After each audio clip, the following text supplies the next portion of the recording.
Salut à tous les amis, c'est Shai13B. Aujourd'hui, je vais vous faire un nouveau tuto sur Visual Basic. Je vais vous apprendre à utiliser les ressources. Donc les ressources, il y a beaucoup de personnes qui savent pas ce que c'est. Donc moi j'ai appris ça très tard parce que moi, je savais pas du tout ce que c'était. Et franchement, quand on sait ce que c'est, ça sert beaucoup quand on veut faire des gros logiciels et ça m'a beaucoup servi dans Virus Maker. Donc les ressources, c'est quoi? C'est des fichiers que vous allez pouvoir ajouter euh, à votre logiciel. Et ils ne seront pas visibles, donc ça veut dire que quand vous allez créer votre application, ce sera en simple .exe, comme par exemple ça. Mais tous les fichiers, donc par exemple, vous pouvez mettre des fichiers .exe, .jar, même des images que vous pouvez mettre dans des picturebox. Et donc, ils sont cachés dans le logiciel, mais on les voit pas et on pourra les utiliser, les extraire et tout. Donc là, je vais d'abord vous expliquer comment en ajouter, comment mettre une image dans une picturebox qui vient d'une ressource, et on verra plus tard pour savoir comment les extraire. Donc d'abord, les ressources, ils sont dans projet et propriété de Windows Application, donc le nom de votre projet. Et vous allez ensuite dans ressources ici. Donc vous pouvez ajouter soit des phrases, qui seraient très pratiques aussi, soit des textes, soit des images ou des fichiers par exemple. Vous allez cliquer sur ajouter une ressource dans la petite flèche ici, et vous allez mettre ajouter un fichier existant. Donc il y a bien ici tous les fichiers, on peut ajouter vraiment n'importe quel fichier. Donc on va prendre une image, donc on va prendre, je sais pas, celle-là par exemple.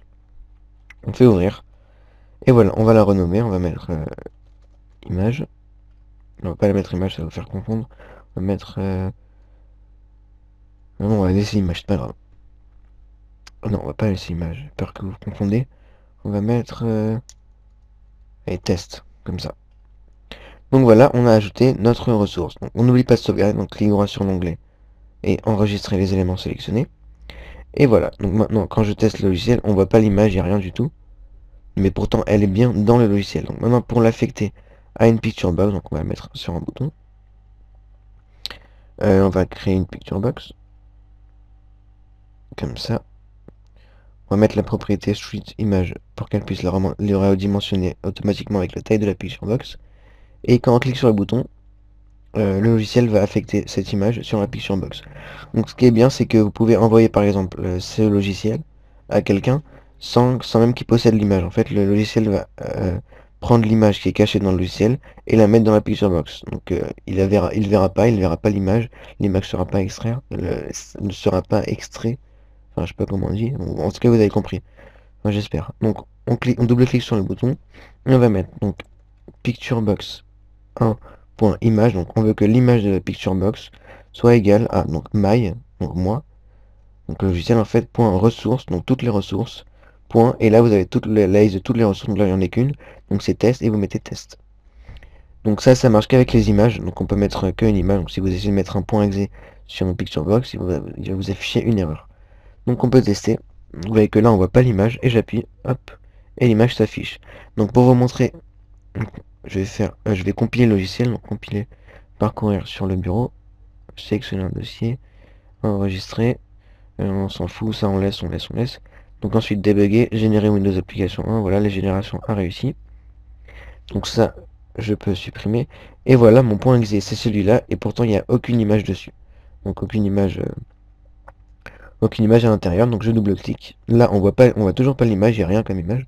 Et donc j'appuie, hop, et l'image vient. Pourtant, cette image ne vient de nulle part de mon ordinateur. Donc bien sûr, elle vient de mes images, parce que c'est moi qui l'ai ajoutée. Mais si vous envoyez ce fichier à quelqu'un qui ne possède pas cette image sur cet ordinateur, ça va quand même fonctionner, puisque l'image est intégrée dans le logiciel. Elle est cachée, mais elle est intégrée. Donc voilà, c'était un tuto pour vous montrer les ressources. Donc il y a beaucoup de choses à voir avec les ressources. Donc comment extraire un fichier texte, comment ajouter une ressource d'un fichier par exemple, donc ça c'est beaucoup plus compliqué. Donc comment extraire une ressource, ça peut être très pratique pour faire un fichier d'installation par exemple. Donc il y a déjà le logiciel InnoSetup Compiler, j'avais fait un tuto dessus pour créer un fichier d'installation de votre logiciel, mais, si vous voulez le faire vous-même, ça serait pratique. Donc moi j'ai utilisé cette technique pour Virus Maker, donc ça veut dire que excusez-moi pour le son, voilà. Donc ça veut dire que j'ajoute aux ressources plein de fichiers .exe, donc les fichiers .exe c'est des virus. Donc les virus je les crée d'abord avec Visual Basic, il y en a certains que je crée, que je trouve sur internet ou que je crée moi-même. Enfin la plupart ils sont créés par moi-même. Je crois que même tous ceux-là ils sont créés par moi-même. Bref, donc c'est pas le sujet, on s'en fout. Donc je mets tous les points exe dans le Virus Maker, donc là vous le voyez pas, mais ils sont à l'intérieur du logiciel. Et quand je coche par exemple ici, je fais extraire le virus, ouvrir un labyrinthe. Je le fais extraire à l'endroit spécifié. Donc on verra dans une prochaine vidéo comment extraire les ressources. Donc voilà, on peut maintenant supprimer, donc ouais, ça marche tout le jour, hein. Même si je déplace l'image, par exemple, la déplacer, on va la mettre là. Voilà, hop. Vous voyez que ça marche toujours puisqu'il est intégré au logiciel. Donc voilà, c'était un petit tuto comme ça sur les ressources. Donc le prochain, ce sera comment les extraire, les ressources. Donc peut-être pas le prochain, mais dès que... Parce que j'ai beaucoup de tutos en attente. Donc le prochain ce sera comment extraire les ressources. Donc voilà, c'était Shy10b pour vous montrer, pour vous apprendre à utiliser les ressources qui est vraiment très pratique. Et on se retrouve plus tard pour de nouveaux tutos. N'hésitez pas à vous abonner, à aimer, mettre un petit pouce vert, à mettre un petit commentaire comme ça pour m'encourager. Donc voilà, c'était Shy13JB, salut.